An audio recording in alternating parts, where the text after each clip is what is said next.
Hallo zusammen, eine neue Woche, ein neues Flohmarkt-Video. Das könnte fast schon mein Motto werden, denn es war wieder soweit. Wir waren tatsächlich wieder auf dem Flohmarkt gewesen, vergangenes Wochenende. Was wir da gefunden haben, was das für ein Flohmarkt war, wieso ich mit sehr, sehr gemischten Gefühlen losgefahren bin, all das erfahrt ihr wie immer nach dem Intro.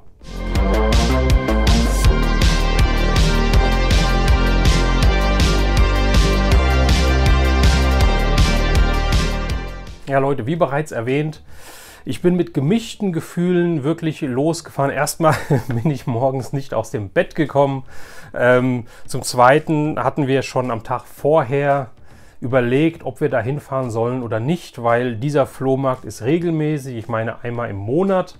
Ja, und wir finden da eigentlich so gut wie nie etwas. Ja, dieser Flohmarkt ist ein gemischter Flohmarkt, das heißt, es gibt alte wie auch Neuwaren, neue Sachen. Und da ist es ganz besonders schlimm mit den neuen Sachen. Da könnte man wirklich meinen, dass die Kaufhäuser ihre Kleiderstangen oder ihre Kleiderregale, Karusselle und so weiter einfach draußen auf die Straße gekarrt haben. Ja, weil so sieht es da teilweise in verschiedenen Gängen aus. Das war auf dem großen IKEA-Parkplatz, dieser Flohmarkt. Und der war so übersät mit Klamotten, mit Kleidung, mit Schuhen und so weiter. Ja. Und wie gesagt, da haben Kleiderstangen an Kleiderstangen gestanden, als wär's da halt irgendwie auf einer Modenschau gewesen oder in der Boutique gewesen oder was auch immer. Das wussten wir vorher, bevor wir da losgefahren sind. Genauso gab's da oder gibt's da immer so viele Fressbuden, ja, das ist halt fast schon, ja, keine Ahnung was, eine Mischung aus Straßenfest oder irgendwie sowas ist, aber für mich kein Flohmarkt. Ja, also für mich ist das schon kein Flohmarkt mehr. Nichtsdestotrotz, wir haben hier und da mal eine Kleinigkeit gefunden und wie ich immer sage, es reicht eigentlich ein Stand, ja, um diesen Flohmarkt zu einem erfolgreichen Flohmarkt zu machen. Deswegen morgens ganz früh aufgestanden, losgefahren, dann hat es angefangen zu regnen. Dabei war gar kein Regen angekündigt, da dachten wir hier, das wird sowieso nichts. Und angekommen über den Flohmarkt, angefangen drüber zu laufen und es hat sich bewahrheitet, es war nicht wirklich irgendwie die ersten Stände. Ja, wir sind schon weit fortgeschritten gewesen auf dem Flohmarkt, ja, und ich dachte, das wird heute eine Nullnummer. Aber dann, jetzt geht's los, endlich mit den Funden, Leute. Nein, doch. Dann sind wir an einen Stand gekommen, an einen privaten Verkäufer oder privaten Flohmarkthändler, nenne ich es mal. Und der hatte da unten vor seinem Tisch, neben seinem Tisch, so ein, ich glaube, das war so ein Puppenwagen oder irgendwie sowas war das.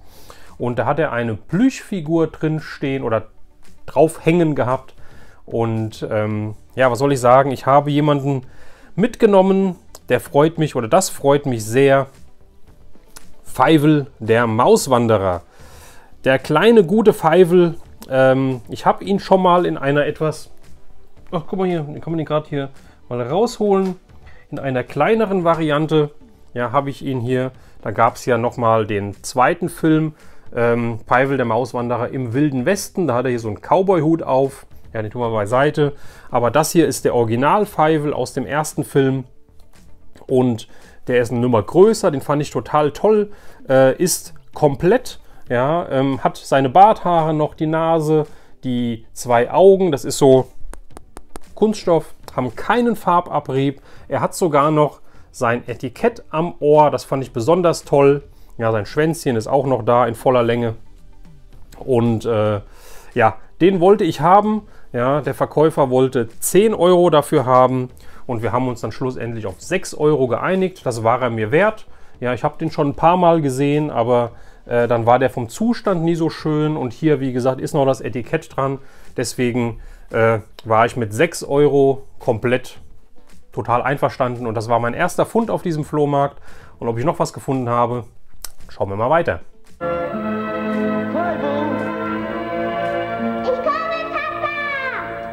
Ja, dann waren wir bei einem Stand Mutter-Tochter, nenne ich es mal. Die haben wahrscheinlich gerade das Kinderzimmer oder irgendwas halt ausgeräumt zu Hause, ja, und haben alle möglichen Sachen da stehen gehabt. Unter anderem haben sie auch einen Kassettenkoffer vor dem Tisch liegen gehabt. Und da habe ich kurz ein bisschen gewühlt und habe ein paar Sachen gefunden.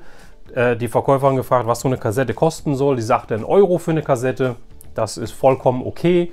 Ja, und ich habe dann mitgenommen, zeige ich euch hier mal im Schnelldurchlauf, einmal Asterix und Kleopatra.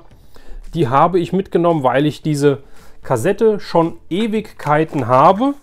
Allerdings habe ich sie nur ohne Hülle gehabt. Ich habe diese Kassette schon Ewigkeiten nur ohne Hülle gehabt. Und dann dachte ich mir, jetzt nimmst du sie noch mal mit und dann hast du die Kassette mit Hülle. Und dann hat mich sehr, sehr gefreut. Wo haben wir sie? Da habe ich 3 Kassetten von Lady Lockenlicht gefunden. Die sind ja gar nicht so oft zu sehen, schon gar nicht auf dem Flohmarkt. Ja, und deswegen war ich mehr als begeistert, die in dem Koffer gesehen zu haben. In einem sehr, sehr schönen Zustand. Lady Lockenlicht Teil 4, der blaue Stein. Dann haben wir Teil 5, die böse Gräfin Rabenstolz. Ja, sehr, sehr schön. Und Teil 6, die Hochzeit auf dem Schloss. Ja, alle Kassetten in einem sehr schönen Zustand. Das Inlay sehr, sehr schön. Nichts verdreckt. Die Kassetten nicht irgendwie, oftmals ist es so bei den Kassetten, ich kann mal zeigen, wo die Schrift so aufgedruckt ist, dass die halt mit der Zeit verschwindet, dass die abgekratzt wird, wenn man als Kind nichts Besseres zu tun hat und so weiter. Hier sind die Kassetten im super Zustand. Ja, und wie gesagt, sie wollte für die Kassetten pro Stück 1 Euro haben. Ich habe 4 Stück genommen, habe gesagt, ob sie auch mit 3 Euro einverstanden ist. Damit war sie einverstanden. Und somit habe ich halt diese 4 Kassetten hier für insgesamt 3 Euro mitgenommen. Und da kann man, denke ich mal, nichts sagen. Und somit war der Flohmarkt jetzt schon ein Erfolg. Aber geht es noch weiter? Tatsächlich geht es noch weiter, denn wir sind weitergegangen und ich dachte mir, so langsam gefällt mir dieser Flohmarkt ja richtig. An einen Stand gekommen von einer junge Frauenklicke, nenne ich es mal. Ja, die waren so Anfang, Mitte 20 wahrscheinlich. Ja, Pi mal Daumen, ich bin da nicht so ganz gut im Schätzen. Und die haben anscheinend zusammengelegt und haben ihre Kindheitssachen und alles Mögliche, was sie wahrscheinlich zu Hause nicht mehr gebrauchen konnten, zusammengepackt und haben zusammen einen Flohmarktstand gemacht. Die war echt eine tolle Truppe, haben Spaß gemacht, haben gelacht, haben wirklich mit den Leuten gequatscht und so weiter. Also war sehr, sehr schön. Und sie haben was am Stand gehabt, was mir ins Auge gesprungen ist, wo ich mich sehr gefreut habe, die zu sehen, weil die nehme ich immer gerne mit. Ist bisher noch nicht so oft vorgekommen, aber hier vom Zustand her optimal. Ich habe Coca-Cola-Gläser gefunden und zwar sind das ja diese, ich nenne es jetzt mal Tiffany-Gläser, ich weiß nicht, die werden so genannt, ich weiß nicht, ob das halt wirklich Tiffany-Design ist, aber auf jeden Fall diese Gläser hier und machen wir das dann am besten. Ganze 4 Stück davon in einem sehr, sehr schönen Zustand. Die sehen unbenutzt aus. Ja, also die Aufdrucke auch noch einwandfrei und so weiter. Und die Gläser haben halt ein schönes Design. Das müsste Ende der 70er Jahre sind die, glaube ich.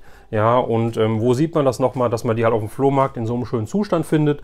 Auch hier wollten sie pro Glas 1 Euro haben und dann habe ich alle 4 Gläser für 3 Euro bekommen. Und da denke ich mal, auch hier wiederum kann man nicht meckern.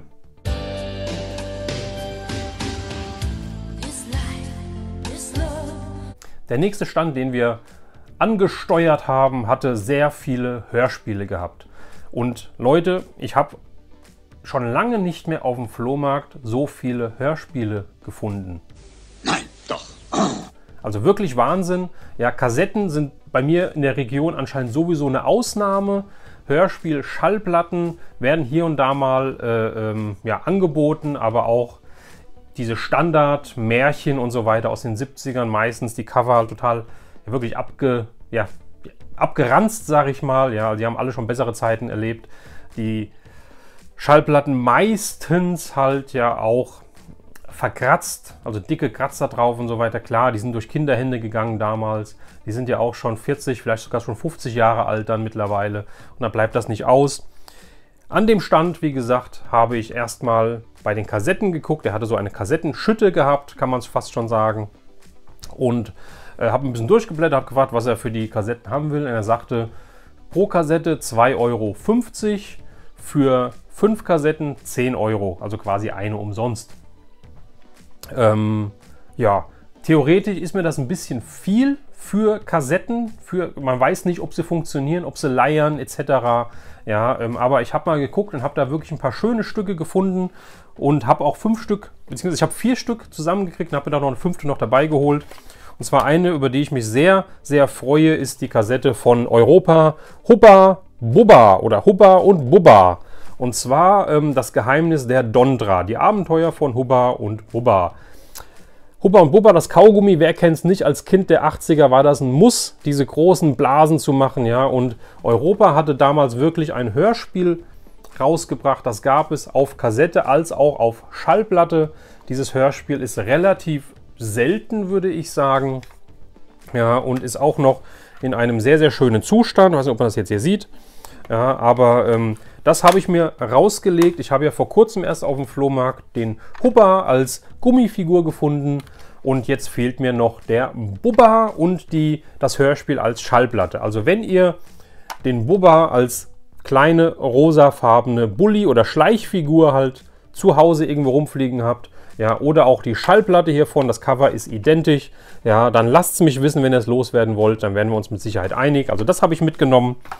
Dann habe ich mitgenommen 2 Alf Remus Kassetten, ja, wo immer ja, das Bilderbuch dabei war, die halt an dem Remus Ständer damals immer gehangen haben. Hier haben wir die Fernsehfamilie und der blinde Passagier, ja, von 1987, und ich habe Alf fällt ins Haus und Alf im Ferienlager. Also 2 Remus-Kassetten, die sind nicht von Karussell, von der Firma, die die Kassetten eigentlich damals vertrieben hat, sondern von Remus. Und so sehen die dann halt auch die Kassetten im Detail aus. Rot mit weißem Aufkleber. Ja, die habe ich mir mitgenommen. Die habe ich tatsächlich noch gar keine von in der Sammlung. Und eine, die mich sehr, sehr gefreut hat auch, ist Tom und Locke. Finde ich sehr cool, sieht man auch sehr selten, sind auch gar nicht mehr so günstig. Und das hier ist Folge 6, Überfall nach Ladenschluss von Stefan Wolf, dem Pseudonym Stefan Wolf, der halt auch TKKG gemacht hat. Und man sieht hier die Ähnlichkeit auf jeden Fall halt auch von den Zeichnungen her. Ja, typisch TKKG-Design, sage ich mal. Ja, tolle Sprecher. Und hier habe ich auch, die eine oder andere Kassette habe ich schon. Die Nummer 6 hat mir tatsächlich noch gefehlt. Jetzt auch in der Sammlung. Und damit hatte ich 4 Stück gehabt. Er hatte noch einige mehr gehabt. Er hatte noch eine Graf Dacula-Kassette da in dieser Kiste drin gehabt. Er hatte noch, ich weiß nicht, noch mehrere verschiedene, auch wirklich tolle Sachen gehabt. Aber eine Masters of the Universe hat er auch gehabt. Aber die Kassetten haben teilweise echt böse ausgesehen. Teilweise habe ich die Hülle gar nicht aufgekriegt, weil die komplett verklebt war. Das war ganz schön eklig. Deswegen habe ich die nicht mitgenommen. Und weil ich aber dann doch 5 mitnehmen wollte, habe ich noch eine gefunden, die ich auch noch nicht gehabt habe. Und zwar eine von den Real Ghostbusters. Und zwar die Folge Nummer 6. Das ist die 3 Weihnachtsgeister und die zweite Folge, das unheimliche Gespensterschiff. Ja, die ist wiederum von Karussell, wie die Alf-Kassetten, die normalen Alf-Kassetten, die normale Reihe von 1 bis 43, glaube ich, oder was es Alf war. Die habe ich mir mitgenommen und dann habe ich diese Kassetten halt gehabt. Habe ich schon mal 10 Euro gehabt für diese 5 Kassetten, die ich ausgeben wollte, und dann hat mich meine Freundin darauf aufmerksam gemacht, dass da drüben noch Hörspielschallplatten am gleichen Stand sind. Und dann habe ich hat sie nochmal durchgeblättert, ich habe daneben gestanden und habe zugeguckt. Waren sehr, sehr viele schöne Hörspiele dabei aus den 70ern mit schönen Covern und so weiter. Aber eins hat es mir ganz besonders angetan. Das war auch das einzige Hörspiel, die einzige Hörspiel-Schallplatte, die er in einer Schutzhülle da drin hatte. Deswegen habe ich mich kaum getraut zu fragen. Aber ich zeige euch jetzt erstmal, oder? Ich zeige euch erstmal, was ich gefunden habe da. Und ich habe es nämlich tatsächlich mitgenommen. Und zwar das Hörspiel zu Krieg der Sterne, zu Star Wars von 1978.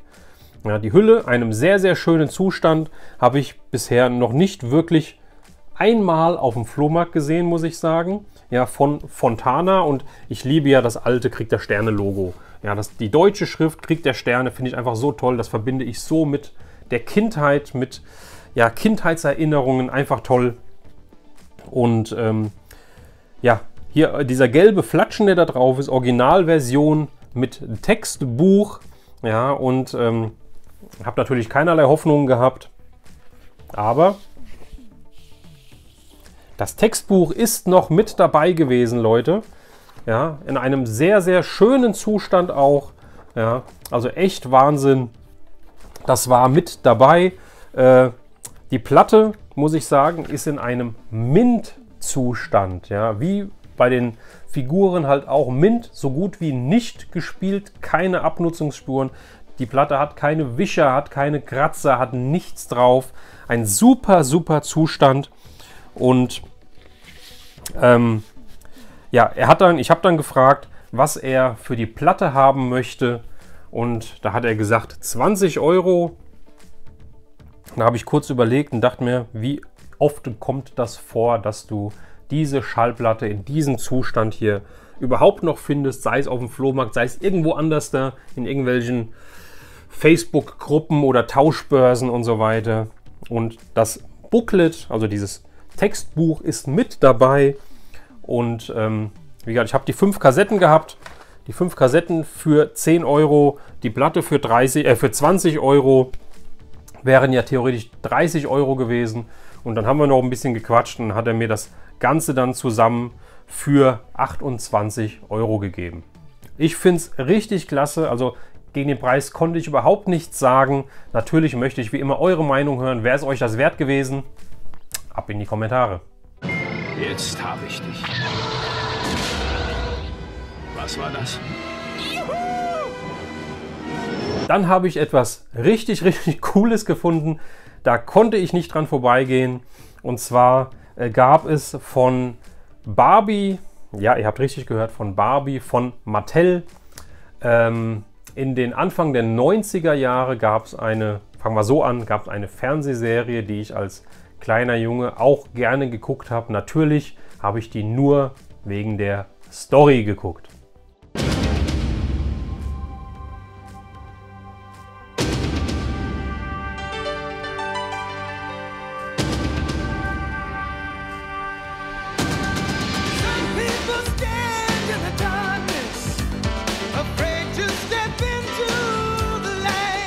Genau, Leute, Baywatch, die Rettungsschwimmer von Malibu, David Hasselhoff, Erika Eleniak am Anfang noch, ja, dann Pamela Anderson, Nicole Eggert und wie sie alle hießen. Ja, was soll man dazu sagen? Die Serie hat trotz aller Unkenrufen halt Fernsehgeschichte geschrieben, sage ich mal. Und jetzt kommen wir wieder auf den Fund zurück. Nein, ich habe nicht eine DVD, ich habe nicht eine Videokassette oder was auch immer dazu gefunden, denn Mattel hat auch in der Barbie-Reihe Baywatch-Sachen ausgebracht und ich habe einen Jetski gefunden. Ich hoffe, das kriegt man so ins Bild. Ich hoffe, das stellt scharf. Von Baywatch. Ja, finde ich sehr, sehr cool. Den kann man hier so aufklappen. Ja, ich hoffe, das stellt scharf hier, die Kamera. Und habe hier das Baywatch-Logo drauf. Ja, auf der anderen Seite auch nochmal. Habe hier oben Schleichwerbung Yamaha draufstehen. Und man kann den aufziehen. Und dann fährt der Motor, beziehungsweise irgendwas bewegt sich da drin. Und ich hoffe, ihr habt euch jetzt keinen Tinnitus eingefangen. Und ich weiß nicht genau, was er macht. Wahrscheinlich müsste man wirklich mal ins Wasser packen, ob der halt wirklich irgendwie sich im Wasser fortbewegt. Ansonsten könnt ihr mal natürlich in die Kommentare schreiben, wenn ihr den hattet vielleicht oder wenn ihr den sogar habt und wisst, was man damit macht, wenn man den aufzieht. Das war aber nicht alles, denn dabei war noch eine kleine Schirmmütze, auch mit Baywatch-Logo vorne drauf. Den hat die Barbie oder der Ken, hieß der auch damals Ken bei Barbie, bei den Baywatch-Figuren, weiß ich gar nicht. Aber die Schirmmütze war dabei und das finde ich sau cool und das könnte halt auch so in so meine Film, DVD, Blu-ray, VHS-Ecke irgendwie rein und da als einfach hingelegt. Eine Rettungsboje, auch mit dem Baywatch-Logo drauf. Und auch hier war es so, sie wollte, das hat alles so zusammengelegen und die Dame auch mit der ein nettes Gespräch gehabt, hat gesagt halt hier, das ist alles Sachen aus meiner Kindheit. Ich habe es halt alles auf dem Dachboden gespeichert, auf dem Dachboden gelagert so und dachte eigentlich, dass meine Kinder irgendwann mal damit spielen, aber die haben ja gar keinen Bock da drauf. Deswegen kann das jetzt alles weg. Und sie hat ja wirklich, an diesen 2 Sachen hat sie 3 Euro dran stehen gehabt und ich habe es dann für 2 Euro diese 3 Sachen mitbekommen. Finde ich richtig cool, hat sehr, sehr Spaß gemacht mit dieser netten Frau ein bisschen zu quatschen. und bin dann freudig von dann gezogen. Aber es war noch nicht alles. Ich habe noch mehr gefunden. Ja, Leute, ich habe was an einem Stand gefunden, hab's gesehen, bin hingegangen, hab's mir angeguckt, habe den Verkäufer gefragt, was er dafür haben wollte. Das war mir zu viel, weil ich damit nicht so wirklich was anfangen kann. Er wollte, ich sage jetzt erstmal den Preis, bevor ich überhaupt sage, was es ist. Er wollte 25 € dafür haben. Und das war mir halt in dem Moment einfach zu viel. Bin weitergegangen, wir sind fertig dann über dem Flohmarkt gewesen, sind halt dann wieder da zurückgegangen, an dem Stand vorbei und ich dachte mir, mit ein bisschen Zureden von meiner Freundin, geh doch einfach nochmal hin und frag nochmal, ob da preislich was machbar ist. Ich finde es cool, ich habe es noch nie auf dem Flohmarkt gesehen oder generell etwas aus dieser Toyline. Jetzt wisst ihr schon mal, es ist ein Spielzeug und ich zeige euch, was es ist. Ich nehme da mal was raus. Ja, ich zeige euch, was es ist. Ich habe ein Fahrzeug bekommen von G.I. Joe von Hasbro von 1989. Ja, ich habe dann im Nachhinein, also ich kann es euch sagen, ich habe es dann für 20 € mitgenommen, auf gut Glück. War mir eigentlich ein bisschen zu viel, weil ich mich mit G.I. Joe sowas von null auskenne. Aber G.I. Joe sieht man eigentlich auf dem Flohmarkt hier bei uns nie. Null, nada. Und mir ist sofort halt dieses Symbol hier aufgefallen, dieses Cobra-Symbol. Ja, man wusste sofort, das ist G.I. Joe. Hab dann unten geguckt, Hasbro 89 passt auch. Und ich fand, das Ding sieht super aus. Das ist in einem sehr schönen Zustand. Ja, ich habe dann so ein bisschen mit rumgespielt. Hier kann man dieses Geschütz, zack, so hochfahren. Ja, dann hat man hier hinten eine Kanone. Ja, ich hoffe, das sieht man alles so. Man hat vorne eine Kanone, die hoch und runter gehen kann. Ich hoffe, das sieht man. Ich hoffe, das stellt es scharf. Ich habe, wenn ich die wegdrehe, ich habe hier 2 Türen, die ich aufklappen kann. Ja, wo ich dann Figuren reinsetzen kann. Die Türen sind auch dabei. Die gehen auch wieder zu. Vorne eine Kanone, die ich drehen kann. Ich habe hier dieses Schutzblech, dieses Rambock, der ist auch dran. Hier drüben eine Rakete, die ich rausfahren, die ich rausklappen kann. Auch die ist mit dabei. Und auch das Schöne, das hatte ich erst im Nachhinein zu Hause gesehen. Ihr seht hier 2 Raketen dran und ihr seht hier unten auch nochmal 2 Raketen dran. Und diese Raketen kann ich alle abnehmen, die kann ich alle einzeln abmachen und ja, Raketen abschießen, nenne ich es mal. Und die sind alle 4 dabei. Und dann hatte in diesem Fahrzeug die ganze Zeit was geraschelt, wie ich es ja, mir angeguckt habe, auf den Kopf gestellt habe und so weiter. Und dann habe ich dann rausbekommen, es sind 4 dieser, Gott, hoffentlich sieht man das. Ja, ich habe dafür zu kleine Hände oder die Dinger sind zu klein. Kann man auch sehen. Ich habe 4 so kleine runde Scheibchen hier. Ja, ich dachte erst, das wären Radkappen, die man hier drauf macht. Ja, aber die passen hier überhaupt nicht rein. Die sind zu klein und finden auch keinen Halt. Ich hoffe, mir gucken ein paar G.I. Joe Experten zu und wissen einmal ein bisschen mehr vielleicht über das Fahrzeug. Lasst es mich gerne wissen. Zum anderen, was zur Hölle mache ich mit diesen Scheiben? Denn ich habe, wie ich dann im Auto war, wie wir zu Hause waren, wie ich die Funde ausgepackt habe, gegoogelt, ja, also gegoogelt, im Internet nachgeschaut und soweit ich es gesehen habe, ist dieses Fahrzeug absolut komplett. Ja, und das finde ich halt richtig genial. Ja, 4 Scheiben, ja, meistens fehlen Scheiben, fehlen Türen und so weiter, was ich gesehen habe. Es fehlen diese Raketen hier. Hier ist irgendwie alles dabei. Wenn noch was anderes dabei sein sollte, was mir nicht jetzt aufgefallen ist und ihr seid G.I. Joe Experten, dann lasst es mich wissen, dann schreibt es in die Kommentare und lasst mich auf jeden Fall wissen, was zur Hölle mache ich mit diesen 4 Dingern, weil ich kann sie weder irgendwo abschießen, noch irgendwo reinlegen, noch sonst irgendwas machen. Hilfe! Leute, das waren meine Flohmarktfunde vom letzten Wochenende. Ich hoffe, das Video hat euch gefallen. Demnächst kommen mal wieder ein paar Funde außerhalb des Flohmarktes. Es kommen Kleinanzeigenfunde, eBay-Funde, Nachbarschaftsfunde und auch das ein oder andere Geschenk, was ich bekommen habe. Ja, zudem geht es am Wochenende nach Köln auf die Power of the Force, auf die Star Wars Convention. Auch da werde ich ein paar Eindrücke sammeln. Ich werde wie immer nicht so viel filmen wahrscheinlich, weil ich ja vor Ort meinen Spaß haben will. Aber ich werde dann definitiv ein Video darüber machen mit ein paar Fotoeinblendungen, wie es mir da gefallen hat. Also Leute, es geht munter weiter auf meinem Kanal. Das heißt, wenn euch das Video gefallen hat, wenn ihr eventuell noch kein Abonnent auf meinem Kanal seid, ja, dann lasst mir doch ein Abo da und erfreut euch an den folgenden Videos und auch natürlich an den alten Videos, die auf meinem Kanal drauf sind. Ja, ansonsten Leute, ich hoffe, wir sehen uns beim nächsten Video. Macht's gut. Euer Retro Rauner.